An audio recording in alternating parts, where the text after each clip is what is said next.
Good morning my dear student, my self Pradeep Kumar. My YouTube channel career care Shiksha Samiti में आपका स्वागत है। हम आपको क्लास 10 का फिजिक्स पढ़ाने जा रहे हैं। उसमें प्रकाश के बारे में हम पहले वीडियो में कुछ अपलोड कर चुके हैं, जिसमें प्रकाश का गुण हो चुका है। अब उसमें आगे बढ़ते हुए देखेंगे हम गोली दर्पण से देखेंगे आगे। तो आपको पता है गोली दर्पण होता क्या है। कोई एक खोखला गोला ले लीजिए, इस खोखले गोले को दो भाग में कट कर दीजिए। जो एक भाग प्राप्त होगा उसके एक सतह पे पेंट या कलई कर दीजिए सिल्वर या लेड का, तो दूसरा सतह पर आवर्तक तल बन जाएगा। इस प्रकार से जो प्राप्त दर्पण होगा उसे गोली दर्पण कहते हैं। जब गोली दर्पण इस कलई के आधार पर इस गोली दर्पण को दो भागों में बांटा गया है, एक अवतल और दूसरा उत्तल। क्यों?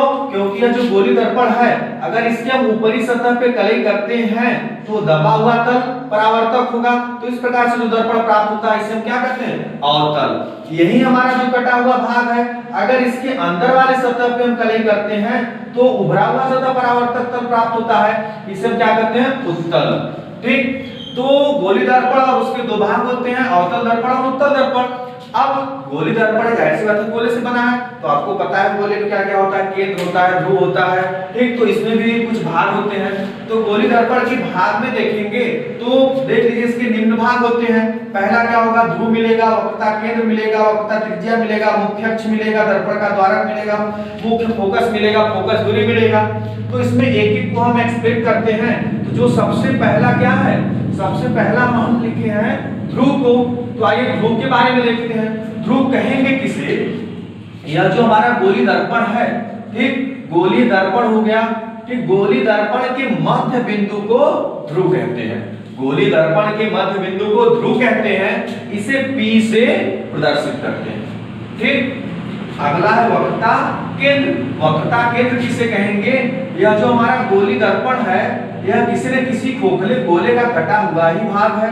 तो उस गोले का जो केंद्र होगा, उस गोले का जो केंद्र होगा, यही गोली दर्पण का वक्रता केंद्र कहलाता है। इसे C से प्रदर्शित करते हैं। सपोज अगर हमारा गोली ऐसा है, दर्पण ऐसा है, तो इसका गोला इधर नहीं कंप्लीट हुआ होगा, तो इसका केंद्र इधर हो जाएगा। अगर इस टाइप से है तो इसका गोला ऐसे कंप्लीट होगा, तो इसका केंद्र इधर हो जाएगा। ठीक, तो दर्पण जिस खोखले गोले से कटा हुआ भाग है, उसी गोले के केंद्र को दर्पण का वक्रता केंद्र कहते हैं। वक्रता त्रिज्या, अगर वक्रता त्रिज्या का बात किया जाए तो आप सिंपल सा कर सकते हैं, दर्पण व वक्रता केंद्र को मिलाने वाली रेखा को वक्रता त्रिज्या कहते हैं, उसके बीच की दूरी को त्रिज्या कहते हैं। यह हमारा एक दर्पण हो गया।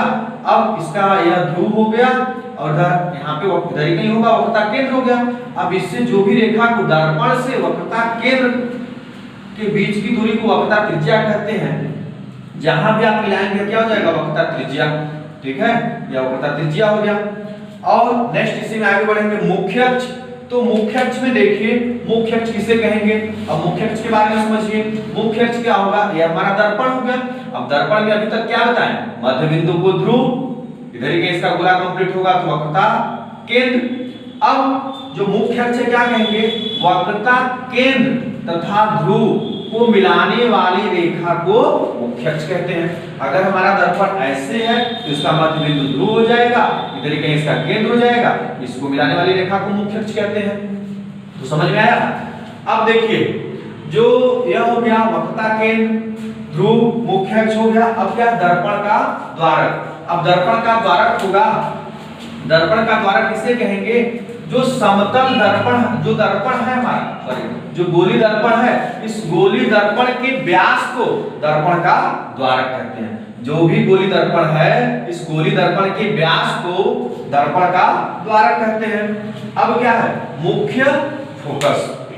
मुख्य फोकस के बारे में जानिए। मुख्य फोकस के बारे में देखिए, यह जो हमारा गोली दर्पण हो गया, ठीक, तो यहाँ पे इसके मध्य बिंदु को ध्रुव कह दिए, इधर ही इसका वक्रता केंद्र हो गया, इसको मिला दिए तो मुख्य अक्ष हो गया। ठीक, अब इसमें मुख्य अक्ष थोड़ा लंबा होता है, इसे क्या कहेंगे? मुख्य अक्ष के समांतर चलने वाली किरणें परावर्तन के पश्चात मुख्य अक्ष को जिस बिंदु पे कट करता है, उस बिंदु को मुख्य फोकस कहते हैं। समझा? मुख्य अक्ष के समांतर चलने वाली प्रकाश की किरणें परावर्तन के पश्चात मुख्य फोकस को जिस बिंदु पे कट करता है उसे क्या कहते हैं? मुख्य फोकस। अब अगर अगला देखेंगे तो क्या सिंपल सा क्या होगा?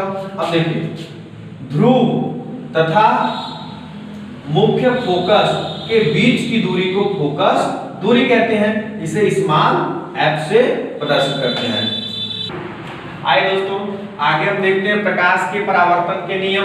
तो सबको पता है प्रकाश के परावर्तन के दो नियम होते हैं। अब उस नियम को जानने से पहले हम प्रकाश किरण के बारे में जानेंगे। सपोज ये देख लीजिए हमारा क्या हो गया, एक समतल दर्पण हो गया। अब समतल दर्पण हो गया तो कोई प्रकाश आएगा, जैसे प्रकाश आया तो आने वाले प्रकाश क्या कहते हैं, आपतित किरण। ये हो जाएगा आपतित किरण।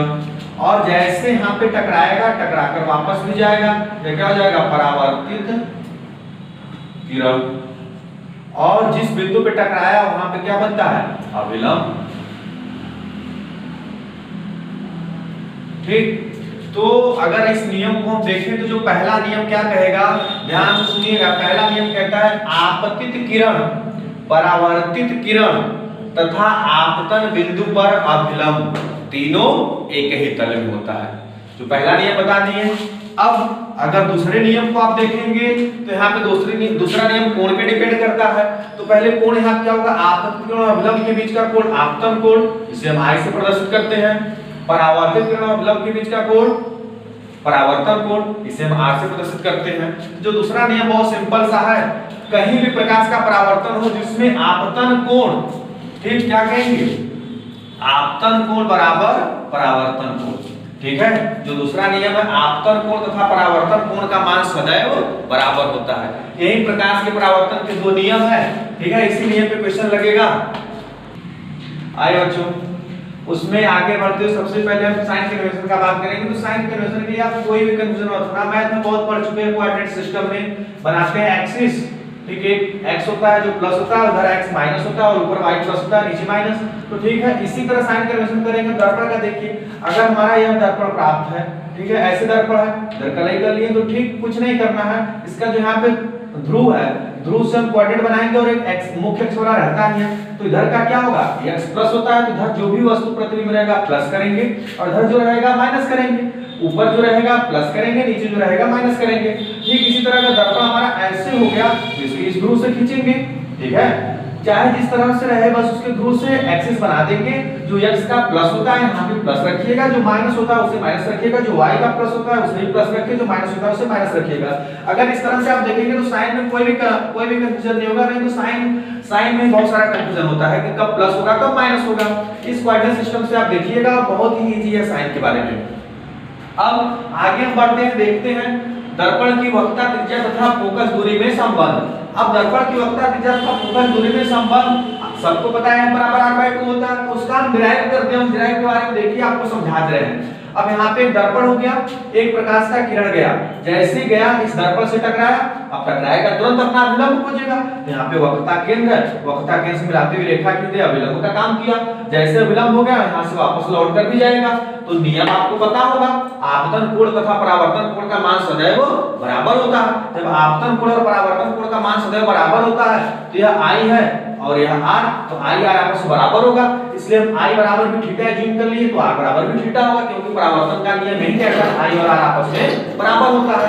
तो यहाँ देखिए यह मुख्य अक्ष के समांतर है और यहाँ से जो अभिलंब डाला गया है यह क्या करेगा, एक आंतरकोण बना दिया। तो अगर यह I है तो यह भी I बनेगा, तो यहाँ भी यह थीटा हो गया। अब इस त्रिभुज में देखिए, इस त्रिभुज में एक यह कोण पता है थीटा और यह कोण पता है थीटा, तो यह हमारा क्या हो गया, बहिष्कोण हो गया। तो बहिष्कोण होता क्या, सामने के दोनों कोणों के योग के बराबर होता है। तो यह थीटा तो यह क्या हो जाएगा 2 थीटा। और जहां पे टकराया वहां से मुख्य अक्ष पे अभिलंब डाल दिए तो यह हमारा अभिलंब हो गया। यह जो अभिलंब यह है ध्रुव के काफी पास है, हमें आपको दूर दिखाया लेकिन यह ध्रुव के काफी पास है।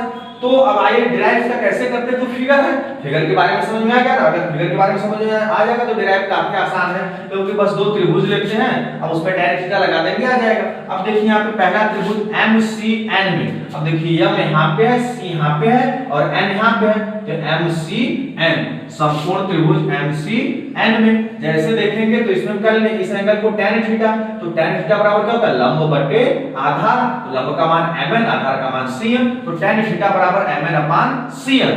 अब यह हो गया। अब यहाँ से जो थीटा है काफी छोटा है, जो थीटा है काफी छोटा है 0 से भी, तो उसे हम नेग्लेक्ट कर देते हैं। tan थीटा बराबर क्या लिख देंगे थीटा, तो अगले में क्या लिखेंगे जो tan थीटा है इसको हम थीटा मान लिए, तो mn/cp यही हो गया।